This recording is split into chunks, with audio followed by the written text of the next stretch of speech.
Well, good morning, afternoon, and evening, everyone. Thanks for joining us today.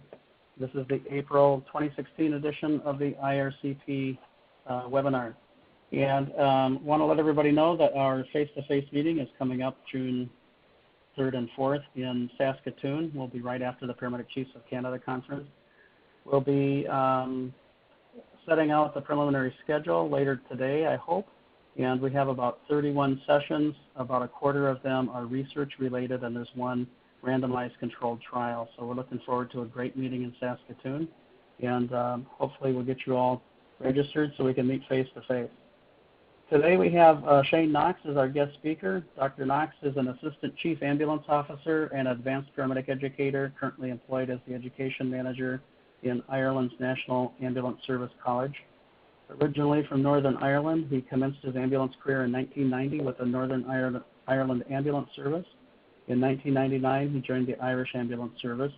In 2002, he was promoted to the position of Training Officer in the Ambulance College, which is based in Dublin, and was again promoted in 2011 to his current position. Shane was involved in the review and editing of several EMS books, is a registered paramedic in the United Kingdom, and was previously involved in accreditation and recognition of qualification functions for the UK's Regulator. He's a member of both the Education and Medical Advisory Committees with the Pre-Hospital Emergency Care Council, which is Ireland's pre-hospital practitioner regulatory body, and is currently a member of their governing council. So Shane, we'll let you take it from here. Thanks very much, Gary. Can I start by saying hello to everyone at 10 o'clock here at 10 p.m. In Ireland. And as Gary has indicated, everybody's in different time zones, so I hope you find the next hour or so worth staying up for.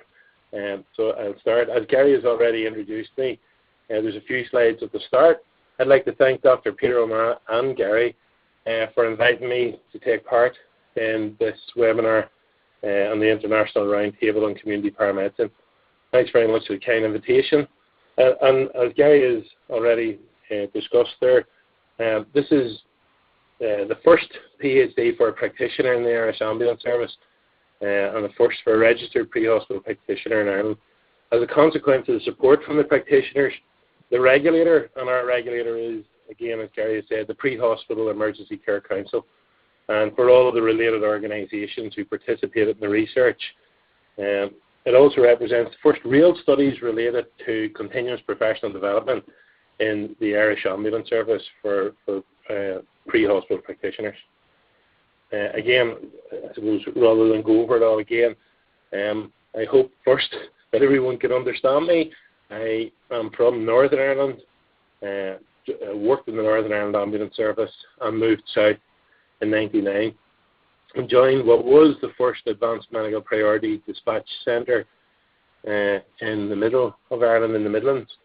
And worked there until 2001, and then moved on to a career in the Ambulance College.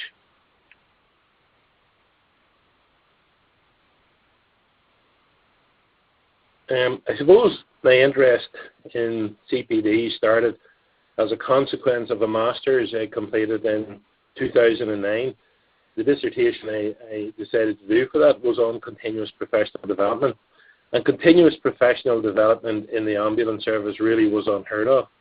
And there was no effort or no inclination for anyone to do it, or no direction, either from the regulator or from organisations, for anyone to participate or any direction on how to go about that. So there was sort of anecdotal evidence that people were interested, that ambulance staff were interested, and obviously organisations were interested in that. They would like to see people maintaining their competence, but there was no real structure to that. So I thought, why not at least survey some people and see what the feeling was? So that's what I did. And as part of that dissertation for my master's, I approached the Pre-Hospital Emergency Care Council and asked if they would support my proposal for a PhD beyond the master's. At the time, we had a great director of pre-hospital care in Ireland from Australia, Dr. Jeff King, who had a great interest in continuous professional development had really driven our service, the profession, regulation and registration had really driven that forward since FECC was established. And I'll keep saying FECC, excuse me for that, but that's for the Pre-Hospital Emergency Care Council. It also has other connotations in Ireland, but FECC is, for us, is the Pre-Hospital Emergency Care Council. So Dr. King, extremely interested in progressing CPD for practitioners. So when I approached the Pre-Hospital Emergency Care Council, it was supported by Dr. King, and the proposal was given to the University of Limerick, who again accepted the proposal, and it commenced the PhD in February 2011. I suppose just to give you some background on the Irish Ambulance Service before I move into sort of the body of the thesis. Prior to 2001, some ambulance services were providing frontline responses with an ambulance driver and a nurse, and the nurse really came from any department. So what would happen, the ambulances were based at local hospitals, were governed really by the local matron or sister in that hospital, and if a call came in directly to the hospital, the sister or matron would dispatch an ambulance from that hospital, and a driver would approach, collect the nurse, and bring the nurse out to the incident, which was really miles away from what we were doing in Northern Ireland. In Northern Ireland, being part of the United Kingdom, we were governed by the same regulatory, I suppose, guidance from the Healthcare Professions Council in the UK. So at least there had to be a paramedic on every frontline ambulance, and a paramedic in the UK, and the same typically as other providers throughout the world, was an advanced provider. So I moved from that position, paramedic, frontline, down to Southern Ireland, where there was a driver and a nurse going out. So in fairness to the profession here in Ireland, they had been trying to push for a regulator for many, many years. They had been trying to establish this through reports and reviews of the ambulance service, and eventually the Pre-Hospital Emergency Care Council was established in 2001, and not only were they a regulator for pre-hospital care, but they were a regulator with bite, and I'll say bite but not significant bite. We could be dealing with more bite, which I'll refer to later, but at least they were set up on with a statutory instrument which gives them some power to organise and implement standards in pre-hospital care. So again, some of these ambulances at the time were going out with two-person ambulance drivers. There were 8 health board areas with their own ambulance services, and an ambulance service provided by Dublin Fire Brigade in Dublin City. That ambulance service is still provided in Dublin City by Dublin Fire Brigade, but the ambulance service really wanted more. And as I say, there were many government reports and reviews, one such was the creation of recommending many things, but the biggest one for the profession was, let's get a regulator in here and start getting us going in the right direction. So FECC were set up responsible for regulation, education standards, the establishment of recognised institutions. In other words, only those institutions that were approved by FECC could provide paramedic, advanced paramedic and EMT training and other training. Clinical practice guidelines, which are like SOPs obviously, registration of practitioners at those 3 levels, and those were the 3 registrant levels: EMT, paramedic and advanced paramedic. What happened then in 2005, the 8 former health boards were amalgamated and became one national ambulance service. PHECC-introduced 3 registered grades: emergency medical technician, paramedic and advanced paramedic. And all ambulances responding to emergency calls must have had at least 2 paramedics or a paramedic and an AP. But the only annual requirement for practitioners at the time was CPR recertification. So for you to maintain your license, you just had to show evidence of CPR recertification each year. In addition to that level of practitioner, which are registered EMT, paramedic and AP, there were also responders, and still are responders. Responders were cardiac first response, which basically is a 1-day CPR course, so it's BLS, There are two levels. There's community BLS and there's advanced BLS. And the community BLS is standard CPR, and advanced cardiac first response is CPR with some adjuncts like eye gels or laryngeal tubes. And then they had the emergency first response program, which is approximately 5 days long and is more than standard first aid. It's like standard first aid with equipment to include spinal boards, CADs, etc., etc. Then there were the three registrant levels. The first one being emergency medical technician, which really is a 5-week course and 1-week placement. And that 1 week placement can be made up of hospital placements and ambulance placements. The paramedic course then is only delivered by 2 institutions in Ireland, Dublin Fire Brigade, and their recognised training institution, and ourselves, the National Ambulance Service, the National Ambulance Service College.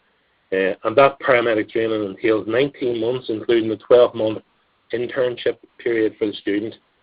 And they set various modules, the various exams set by PHECC, and then they go out on their 12-month internship. The paramedic program must be run in conjunction with a university. So Dublin Fire Brigade run theirs in conjunction with the Royal College of Surgeons of Ireland, and the National Ambulance Service paramedic program is delivered with UCD, University College Dublin.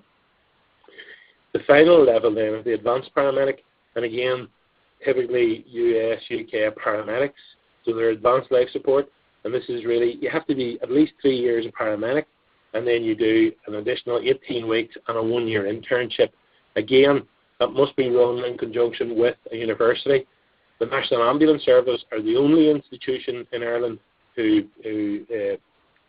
run the advanced paramedic course, and that's in conjunction with University College Dublin. Registration and standard maintenance. Standards had improved, clinical practice guidelines were devised, and both organisations responded to emergency calls, and they had frontline paramedics and advanced paramedics. PHECC had been considering maintenance and how to maintain registering competence since 2004. And it was identified in each of the strategic plans really from 2008, 2011 and 2015. So why a PhD in continuous professional development? Well, the new PHECC standards of education coupled with clinical practice guidelines involved in improved standards within pre-hospital care. As I said earlier, my dissertation identified that staff was willing to, I said that it carried out the dissertation in CPD, but it actually showed that, even though it was small, it showed that staff were interested in participating at least in CPD. More work needed to be done. There was only a small survey as part of that dissertation, and that was part of the proposal to PHECC, that if this momentum was here, it would be worthwhile keeping going, and in fact, going back to groups, staff groups, and finding out what their opinion was in relation to CPD and how we might forward the whole initiative.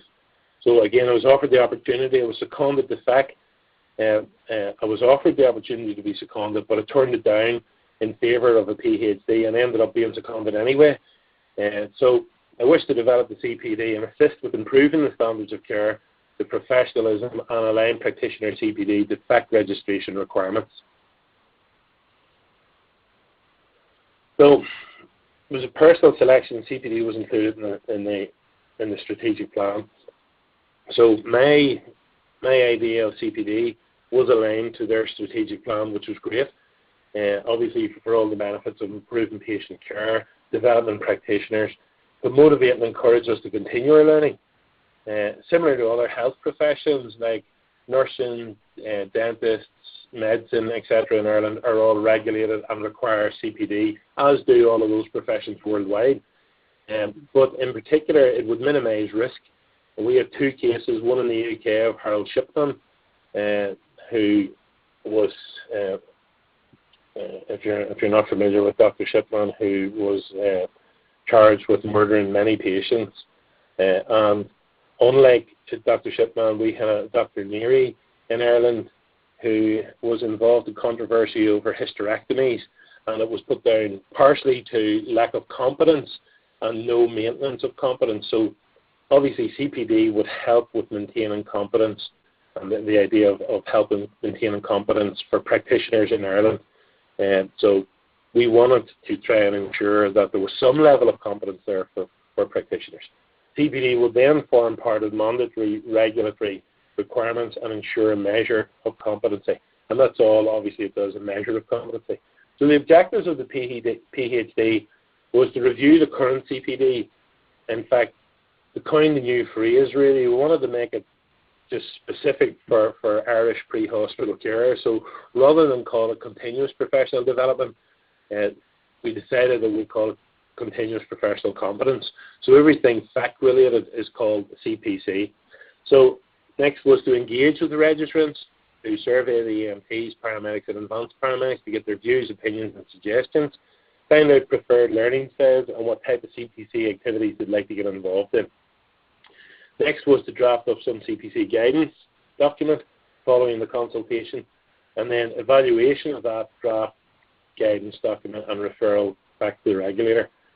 Then finally to issue the document, and then after it was issued, assess post-introduction of CPC requirements with a registrant group. So that's really it. The idea is review, survey, draft the guidelines, evaluate the guidelines, publish them, and then assess them post-introduction.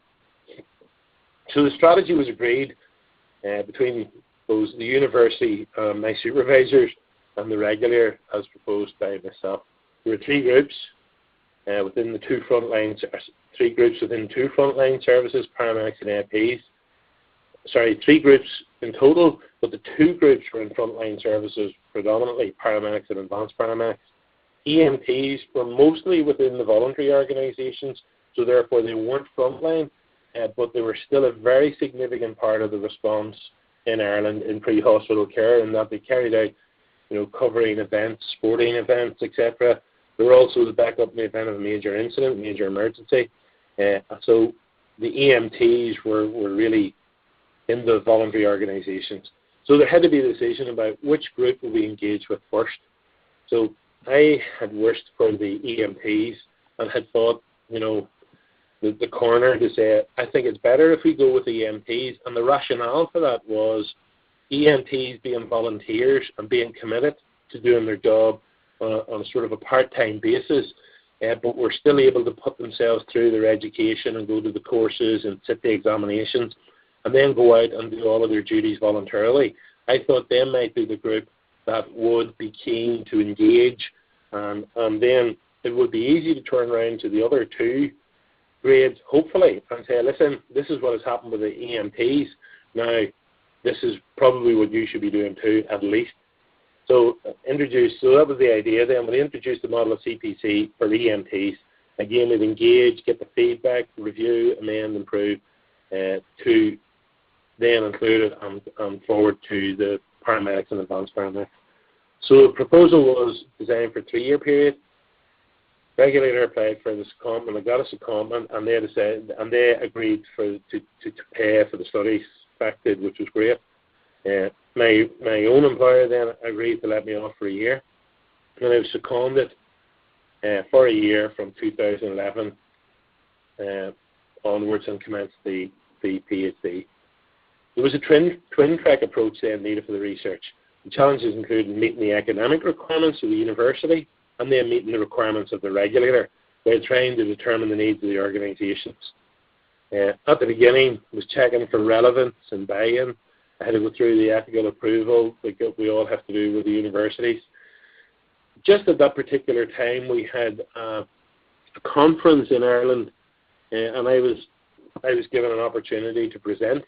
And rather than present to the group, to the conference, I used it as an opportunity to engage with the EMTs. So before the literature went out for advertising the event, I asked the organising committee would be okay to have like a discussion forum for my time there, and they agreed. So I advertised that, and really at that session there were a lot of EMTs who participated in the discussion, and that was just, where do you think CPD would go? What would you like to include? And it gave me some idea, and it gave me some feel for that. and I used that as a starting point really for moving on from the studies. Then I started to design the surveys, attended workshops, and I got those reviewed. The design of the study got that reviewed by the statistics unit in the University of Limerick, and then I published an article in the Regulator's bulletin, the Fact Voice, to say more or less to let people know that CPC was starting, and we need your participation, your engagement. So just to have a look at some, going through the chapters, and I'll not go too hard and too in-depth, but just to give you an overview. The first chapter in the thesis was the background of pre-hospital care, and that really talked about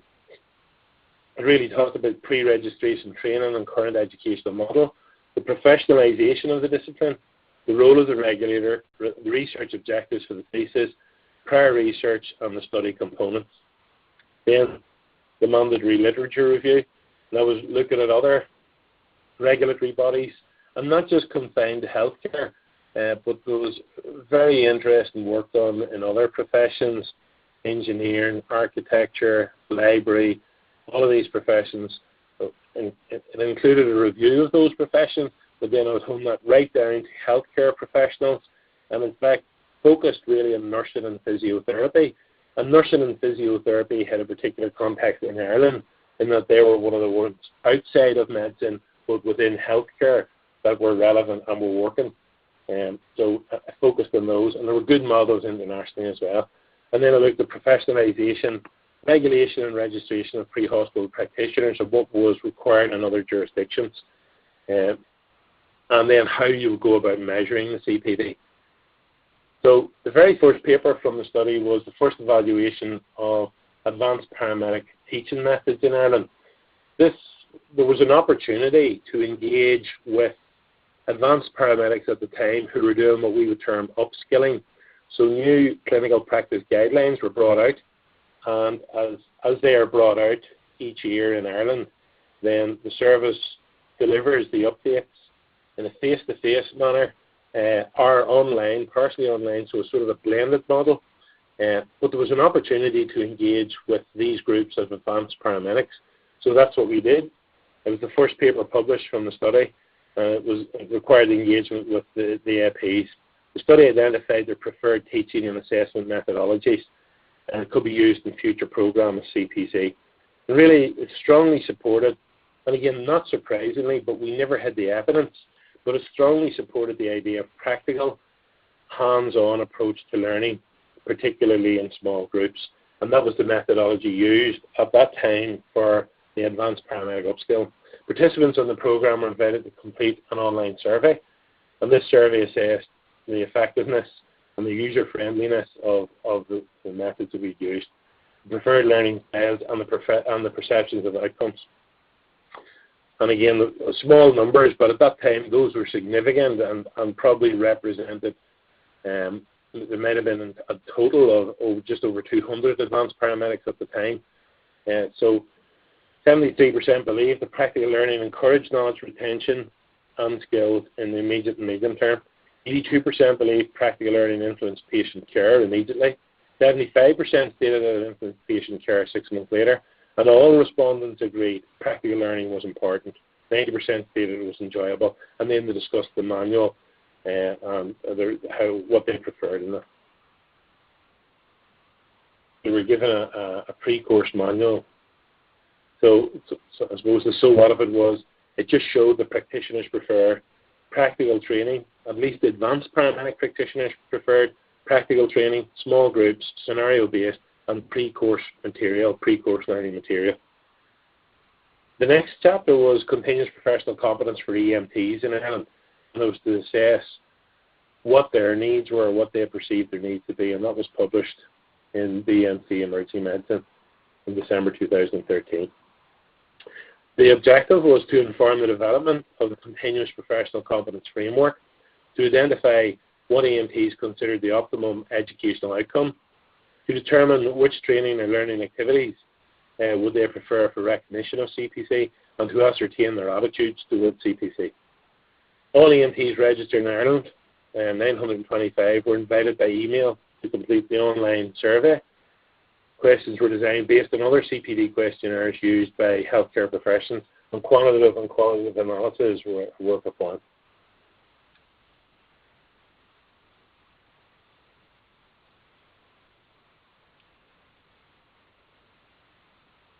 I think it's still there, though. Sorry.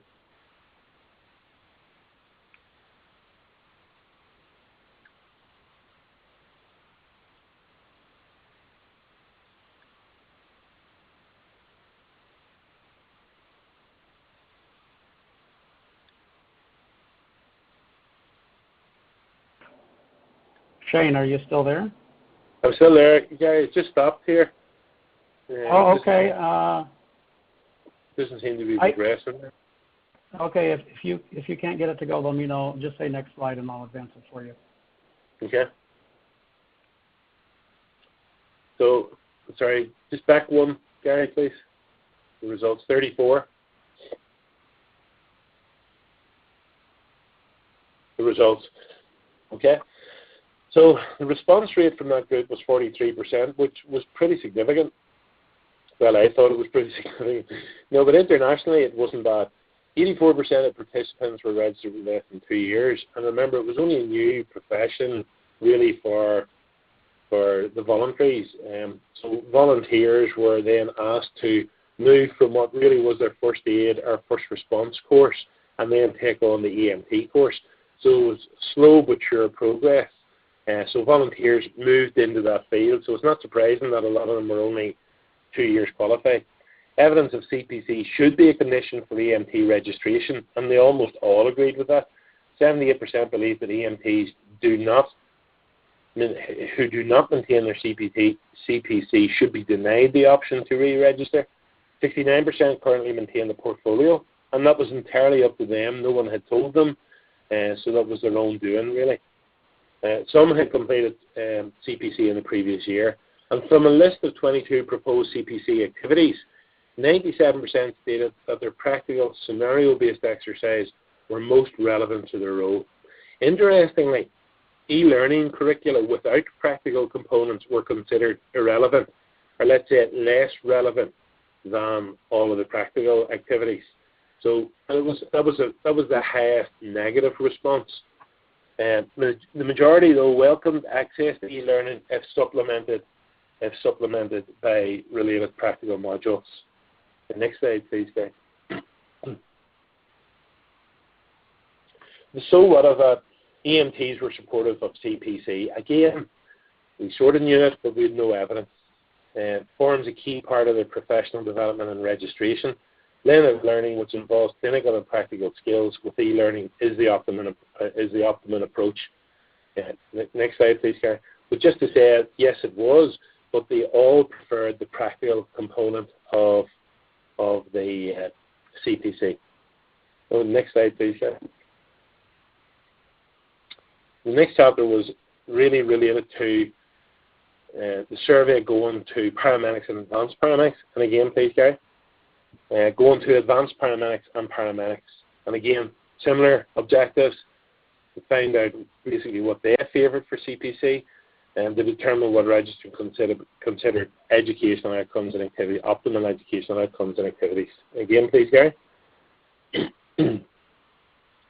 So the methods was a survey was sent out to advanced paramedics and paramedics in Ireland. At that time, 1,816 were invited by email to complete the online survey. And again, based on the previous studies and others. Okay, Gary, please. So the response rate for that, similar to the EMT, exactly the same. In fact, 43%, with 82% of the advanced paramedics and 38% of paramedics participating. 89% agreed that registration was of personal importance. Again, we always believed that practitioners were interested in participating in CPC, but we never had the evidence. So this was significant for us. 74% agreed that evidence of CPC should be maintained, and 39% believed that persistent failure to meet requirements should mandate denial of registration. Significant difference, though, between those who decided, you know, if you didn't register or if you didn't meet the requirements, more or less you should be put off the register. Between the AP AP paramedic cohort versus the EMT cohort. So from a predetermined list of activities, similarly, like the EMTs, surprise, surprise, paramedics and advanced paramedics favoured practical training scenarios. Their cardiac recertification, validation, and e-learning supplemented with related practice. So a blended learning approach, not just e-learning, was the key coming across here again, and again similar to the EMTs. They also favoured training with simulation management. The least relevant again was e-learning. They're just, e-learning is good. It's good if it's accompanied with practice, but most did not want to participate in e-learning alone. And again, less favoured project work or reading journal articles. In fact, project work and journal articles and conferences didn't really tickle their fancy, which is unlike doctors, unlike medicine, unlike nursing. And so what if it really was, again, Irish paramedics and advanced paramedics were supportive of CPC. It was linked to their professional development and registration. Blended learning involved evidence of patient contact, team-based learning, and practical skills or preferred CPC activities. Significant difference in opinion between the EMTs and paramedics when asked what should happen if someone does not meet the standard. As I said previous, it was more than double, I believe. On the next one, please. So comparative national study, and it was really comparing all and publishing from the entire practitioner groups. And again, please, yeah. So the objective of that was really to look at all and have a holistic approach to the EMT, paramedic, and AP, and identify factors that would influence the development. And the next one, please, okay. So it was a combined, were asked to participate, and again, we went through the questionnaires and combined. And again, please, Gary. Overall response rates. So majority of participants agree that registration was personal importance. So this was a combination of them all, and just to say that, again, they're all favoured CPC, and again, please, Gary. They all favoured CPC requirements, and it should mandate denial if you didn't do it, a denial of registration if you didn't do it.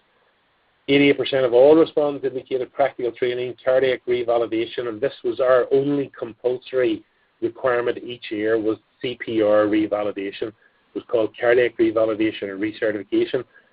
So they still wanted that part of their yearly process, but in conjunction with other methodologies. So e-learning with related practice, simulation mannequins, were all found to be the most relevant CPC activities.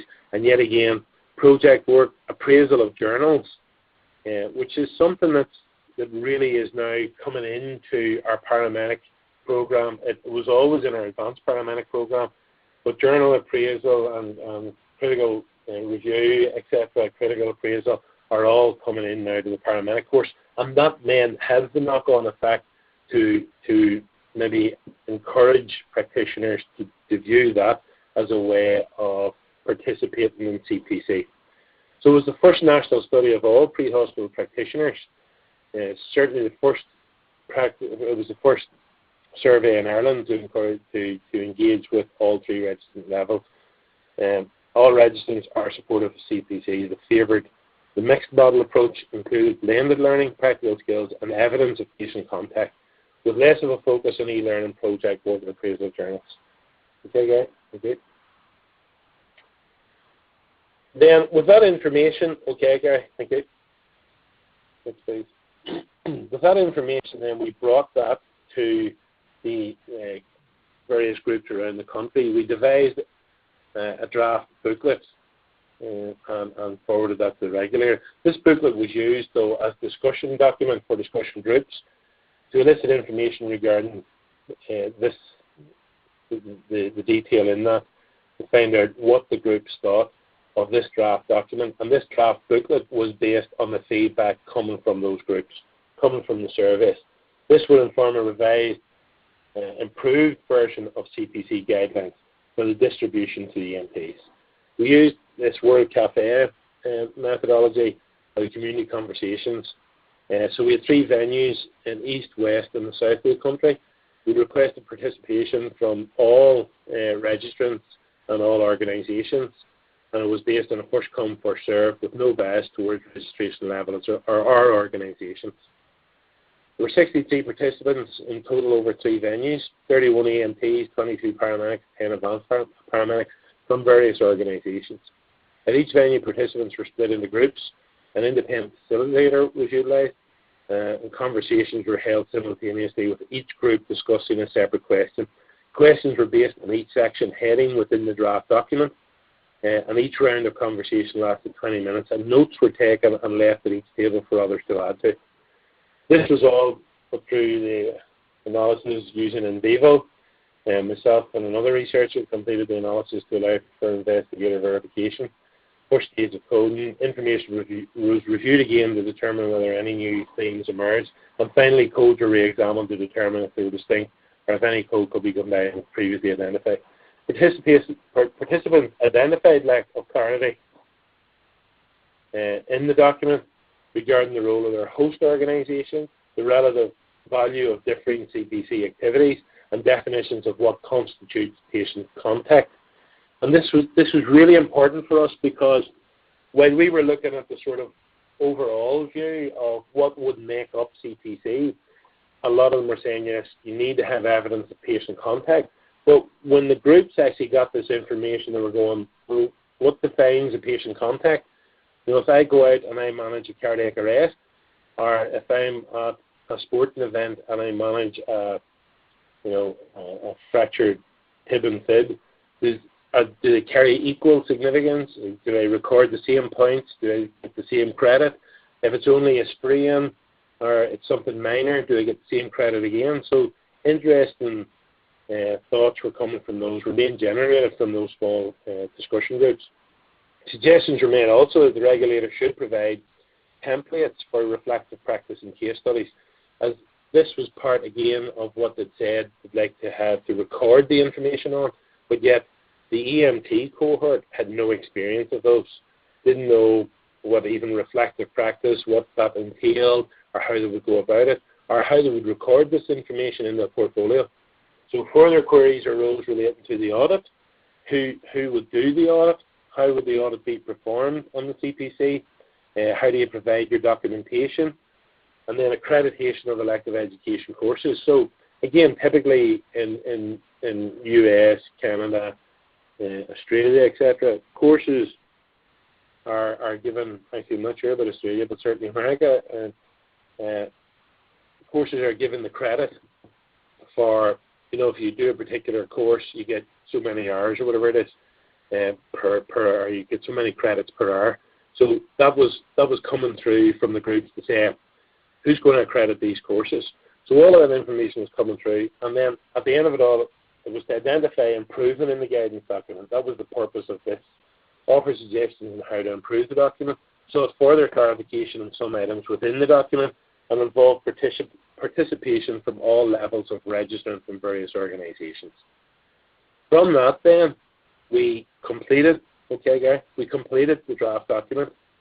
We sent it to PHECC, and PHECC published it in this format, Continuous Professional Competence, and it was agreed at their Education Committee in October 2013 and published in November 2013, which was great, but we didn't thoroughly engage with the EMTs. There was no real communication with them. They didn't outline exactly what it was, and basically the booklet was produced. But it was produced in 2013 and distributed to all EMTs registered with PHECC. It became mandatory then that CPCs had to do they complete the CPC activities as outlined in the booklet.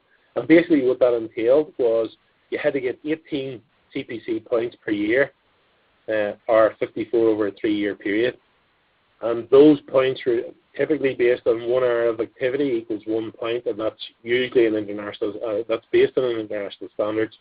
There were 2 sections, practice status and compulsory requirements. Practice status included a statement of context, where did you work and what did you do, and evidence of at least 12 patient contacts, and evidence of current CPG status. So when new clinical practice guidelines were brought out, you had to show that you were up to date with those. Compulsory requirements were the very interesting and much discussed requirements within this. Firstly, you had to do, it was mandatory, you had to still continue with your cardiac first response recertification or refresher course, and that got you 2 points. You then had to accumulate 4 points from either mentoring, being mentored, being a lecturer, tutor, or instructor, and another 4 points from reflective practice or case studies, and it was 2 points for each. And then finally, you had your own self-selection, which was 8 points, and that demonstrated direct relevance to EMT standard, any activity which demonstrated direct relevance to the EMT standard. So if you go on a refresher course in one of the sort of standard courses, PHCLS or something akin to that, then you would get recognition for that. The booklet accompanied the introduction of mandatory CPC for one level of practitioner only, the EMTs. Recommended changes, however, based on the World Cafe work, were not included.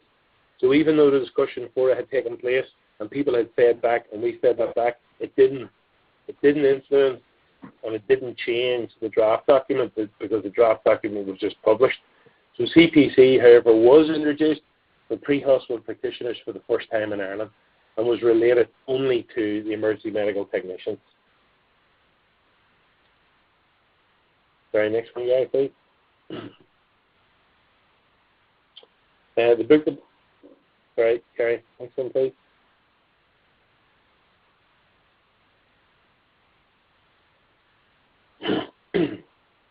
Sorry? Sorry. I've got number 65 up. Are you seeing it? No, I'm only on 62. Okay, Oh. Your internet must not be keeping up. Let's see here. Sorry. Sorry. If you go to 64 then. Okay. 64 should be up. 64 is up, yeah, thank you. Okay. Yes, great, thank you, Gary. So it was introduced, and then after it was introduced, when it was out there for 6 months, we then went back, okay, Gary, next one, please. We then went back to the EMTs and basically to engage with them and find out how is it going, what do we need to change, how can we make this better. So following the introduction, we wanted to assess the experience of practitioners with CPC-related materials provided to them by the regulator to identify perceived or encountered practical challenges. And I'm saying perceived or encountered, so we went back to practitioners who were out there doing their stuff as EMTs and students. So we had 5 fora comprised of 2 distinct groups, EMTs and 4 EMT students and 4 groups of qualified EMTs. All were members of the Civil Defence, which is a statutory voluntary organisation that supports us in times of major emergency, etc. It represented a nationwide distribution of personnel.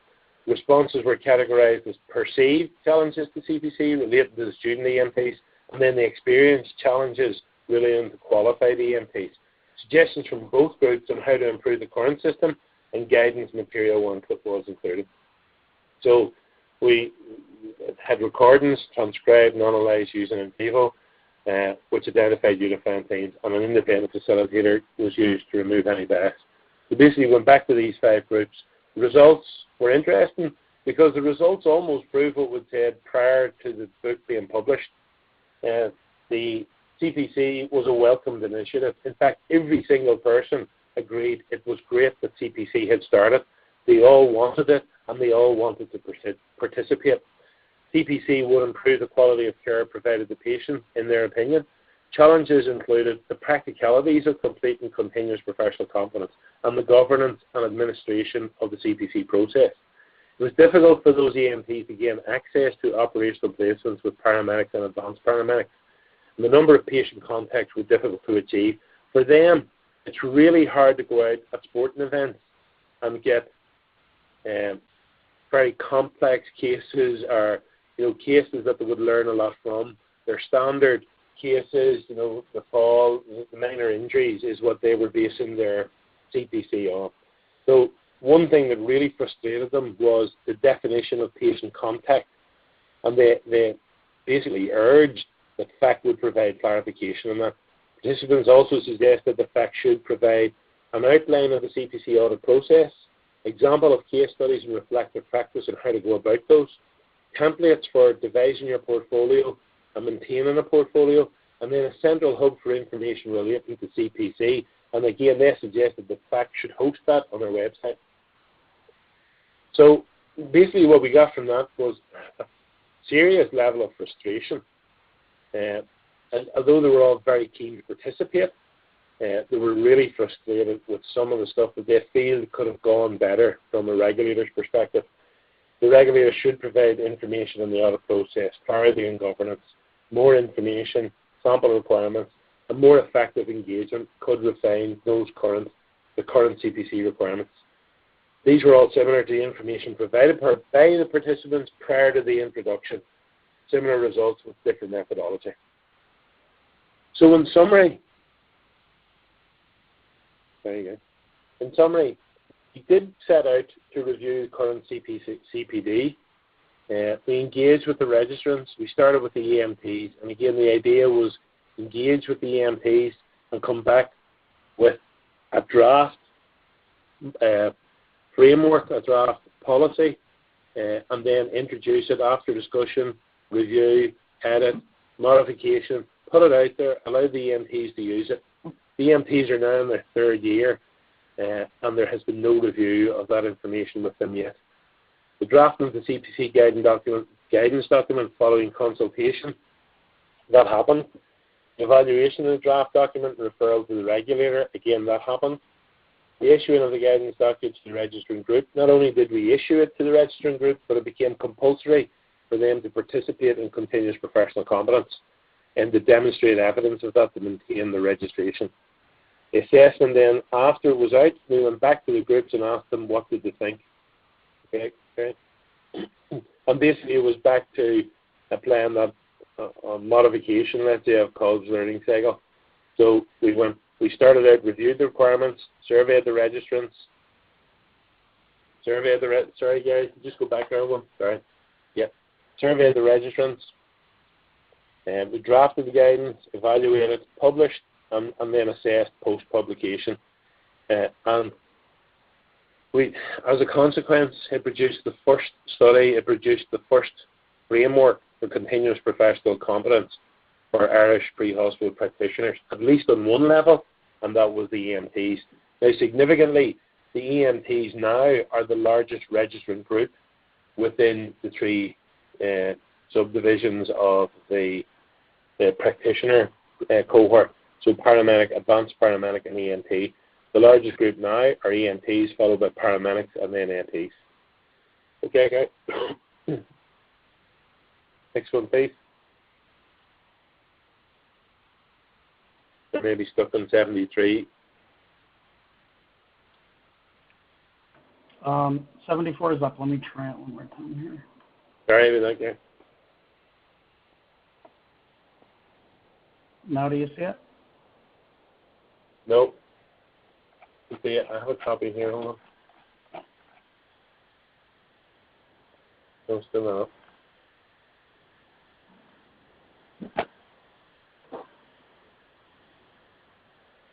Okay, I have it here on another screen. It's not coming up. It's stuck there, guy. It's okay though. I can read it.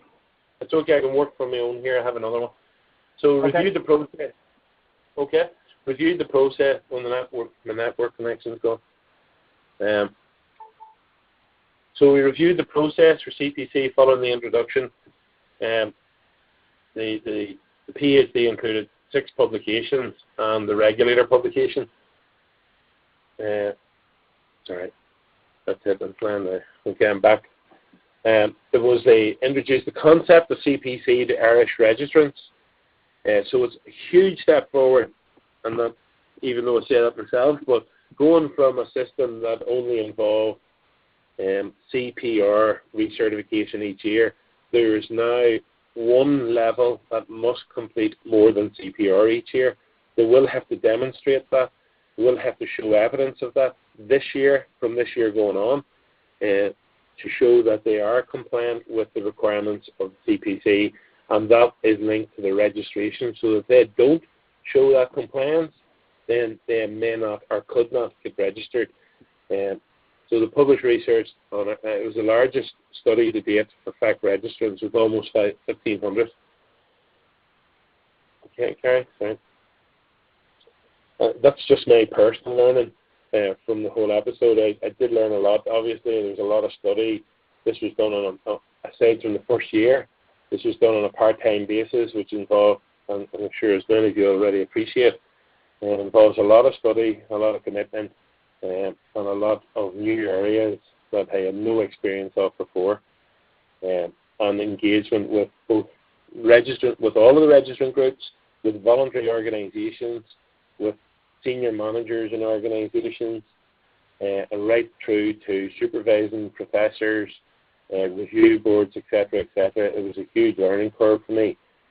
Although I thoroughly enjoyed the entire experience, and I was glad to see that at least there is one level, and that was the objective of the whole PhD, was to introduce CPC, and it was introduced, linked to registration. It helps us, it ensures some level of competence for the patient, and it's also part of developing our profession. Just the last one, sorry, next one please, yeah. And the next one, sorry. So what next? FECC Council are considering now introducing CPC for paramedics and advanced paramedics. The EMTs will be audited this year, the final year of the 3-year cycle. FECC are considering assisting EMTs with understanding, reflective practice, completion of portfolios, mentoring, etc., etc. So all of the stuff that was recommended before the document was published in November 2013, looks like we are going to see that happen now. So we're going to re-engage with the EMTs, find out how to mend those issues or deal with those issues that they have related to FECC.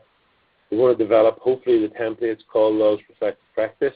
There's recommendations for developing an e-portfolio and an information hub. Develop a group of reviewers, and probably just at EMT level with oversight from either paramedic or advanced paramedic, but to engage with practitioners. Now the difficulty will be that FECC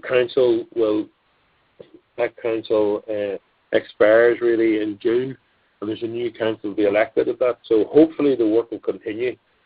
Just to say, it wasn't all perfect. I'll be the first to admit that.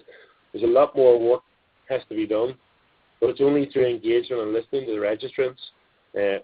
The key important thing here too is that FECC was not set up under primary legislation, so it doesn't, and I said at the very start, it has some teeth and some bite, but it doesn't have significant bite. FECC are unable at the moment to actually not register. They can't strike someone off like the medical council or other professions, because they're only set up under statutory legislation, under the statutory instrument, as opposed to primary legislation. So it's not an act of our Parliament or our Dáil. So they have some teeth, but they don't have a lot of clout when it comes to taking people off the register. So I believe registrants are keen to maintain their level of competence and just require thoughtful engagement and involvement in the process. I think there's a whole lot of work has been done, but there's a whole lot more to do. But it's a start, and it's a start for us in Ireland, and a start in trying to improve again the level of competence, demonstrate that competence to ensure that all practitioners are at least at a safe level, and we could show evidence of that, and obviously that impacts on our patients. Thanks very much for your time. I'm finished. I'm open to any question. Thank you. All right. Thanks, Dr. Knox. Appreciate it. Before we open up the lines, I'd like to ask you one question. I'm fascinated by the concept that different kinds of patients might get different kinds of points under patient contact. And I'm wondering if you came up with some method to classify those patient contacts or not. No, Gary, we didn't, and that is the key problem now, because we don't know how to quantify. What's the difference in managing a patient with an MI and managing the patient with the fractured wrist, and who gets the point? And the other thing too, it was interesting from the feedback from the EMTs. they were saying if there were 3 of them dealing with one patient, who should get the patient contact points? You know, so there's a lot of debate and discussion around it. And at the end of it all, I feel that if there's a team involved, then people in the team should get some credit for dealing with the patient. But you have to measure, or you have to determine what level of intervention is required to, you know, to gain your points, if you like. So it's one of those ones that's really difficult to quantify, and it'll be interesting to see what way FHECC's going to do with it. I think it's even more important for the volunteers and the EMTs and that, because they don't get, one of the guys actually stated in the feedback, for us to get managing patients, we might need to start pushing patients off horses, because when they go to events, they don't typically get a lot of patients, you know. So it's a very interesting point, and it was one that encouraged a lot of discussion at those fora, and it was very interesting. But it's not, we haven't quantified that yet. Okay. All right. Well, let's we'll unmute the lines, and you all can ask questions. Here we go. The conference has been muted. The conference has been unmuted. The conference has been unmuted. Any questions for Dr. Knox?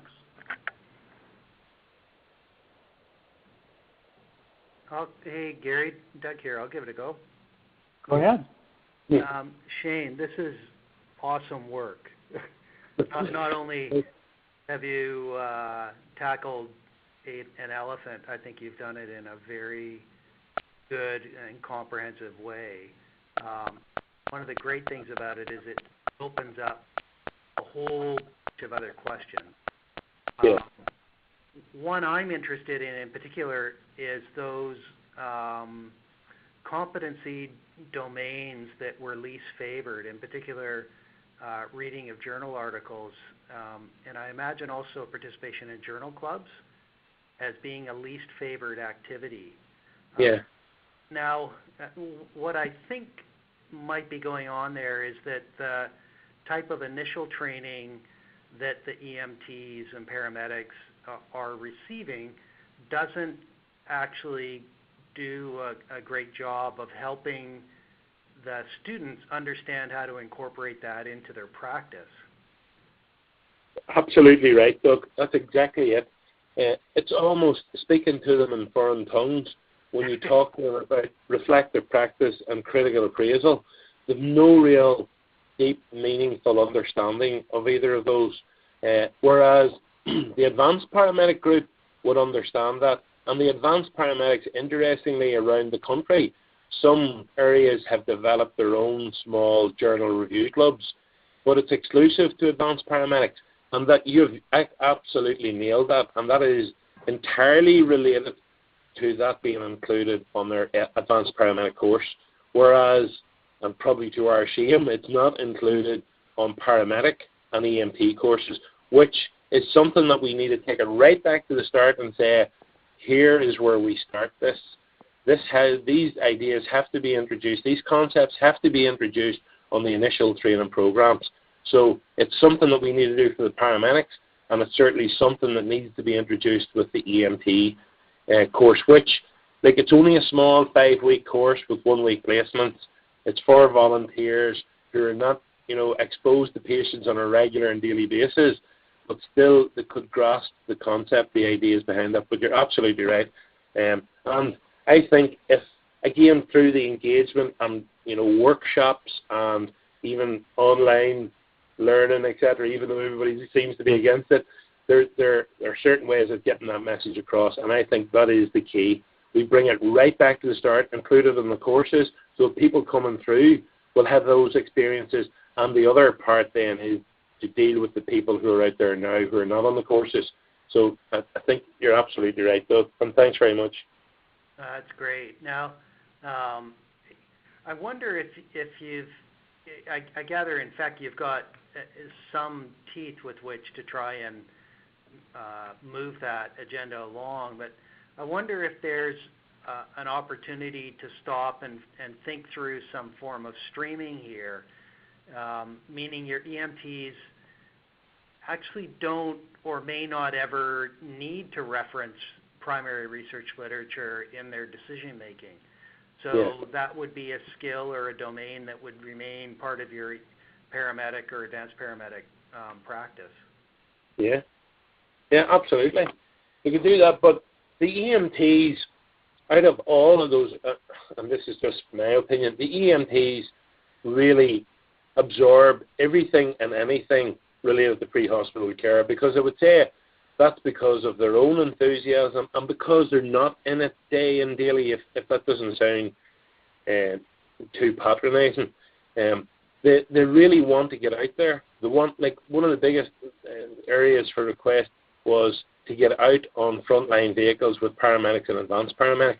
So even though, right, they wouldn't be using it regularly, I think they still would want to engage, and they still would engage in the whole area of reflective practice. And, you know, a lot of these, not a lot, but some move on into paramedic programs and into the frontline services there. So it helps them, you know.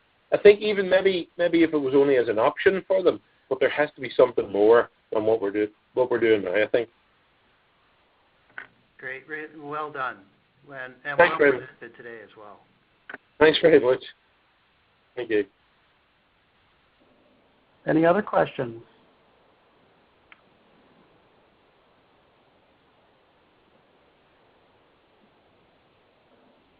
All right. Well, Shane, thank you very much for staying up late there and joining us today. We really appreciate it.